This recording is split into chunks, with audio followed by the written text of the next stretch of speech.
आज मी आपल्याला इन्स्टंट म्हणजे की झटपट होणारा असा नाश्ता बनवून दाखवणार आहे की पाहता क्षणी सगळेच खायला तुटून पडतील इतका अट्रॅक्टिव्ह, चवीला भारी व बनवायला पण फारच सोपा, लवकरात लवकर बनवू शकता।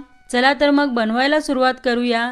तर या नाश्त्यामध्ये आपण बऱ्याच भाज्या वापरणार आहे, त्यामुळे इथं मी सुरुवातीला चिरलेली एक लहान वाटी मेथी घेऊन त्यासोबत घालणार आहे बारीक चिरलेली एक लहान वाटी पत्ताकोबी, त्यानंतर बारीक चिरलेली एक लहान शिमला मिरची आणि बारीक चिरलेला एक लहान कांदा, मग बारीक चिरलेला एक लहानसा टमाटर घालून यात तिखट कसं हवंय त्यानुसार हिरवी मिरची घालायची, त्यानंतर किसलेला अर्धा इंच आलं, मग यात घालायचं आहे अर्धा लहान चमचा चाट मसाला, अगदी थोडीशी हळद व अर्धा लहान चमचा लाल तिखट, मग एक चमचा पांढरे तीळ टाकून भरपूर कोथिंबीर व शेवटी चवीनुसार मीठ घालून आधी सर्वांना मिसळून घेऊया।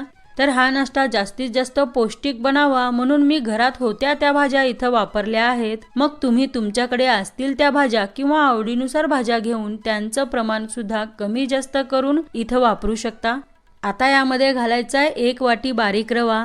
जर तुमच्याकडे जाड रवा असेल तर मात्र त्याला मिक्सरमध्ये फिरवून वापरा।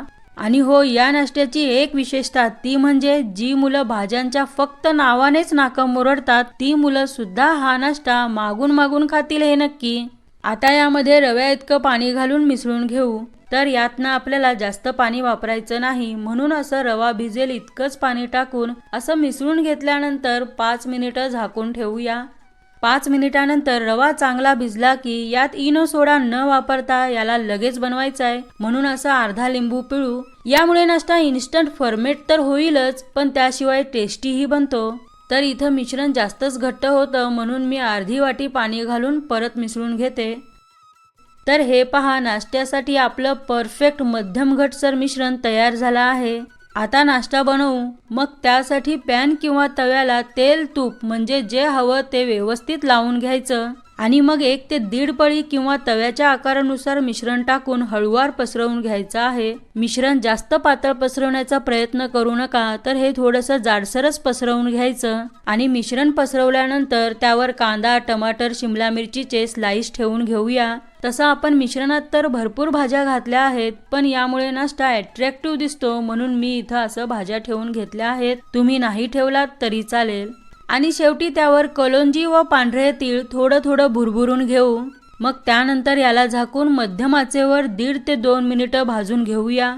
2 मिनिटानंतर तुम्ही पाहू शकता वरून हे पूर्ण सुकलंय। अशी वरची बाजू पूर्ण सुकली की समजायचं खालून हे चांगलं भाजलं गेलंय। मग तेल तूप जे वापरलेलं ते लावून घेतल्यानंतर याला सावकाश पलटून दुसऱ्या बाजूनेही हळूवार दाब देत देत भाजून घ्यायचा आहे। तर हा नाश्ता जितका भारी दिसतोय ना त्यापेक्षा जास्त पौष्टिक तर आहेच, पण चवीला पण एकच नंबर लागतो। हे पहा, दुसऱ्या बाजूने पण हा मस्तच भाजलाय। आता याला काढून घेऊ आणि याच पद्धतीने सर्व नाश्ता बनवून कोणत्याही चटणी सोबत किंवा असंच नाश्त्यात खा किंवा मुलांच्या डब्याला द्या, मुलं हे मिनिटात फस्त करतील इतकं आवडेल। मग एकदा नक्की बनवून पहा।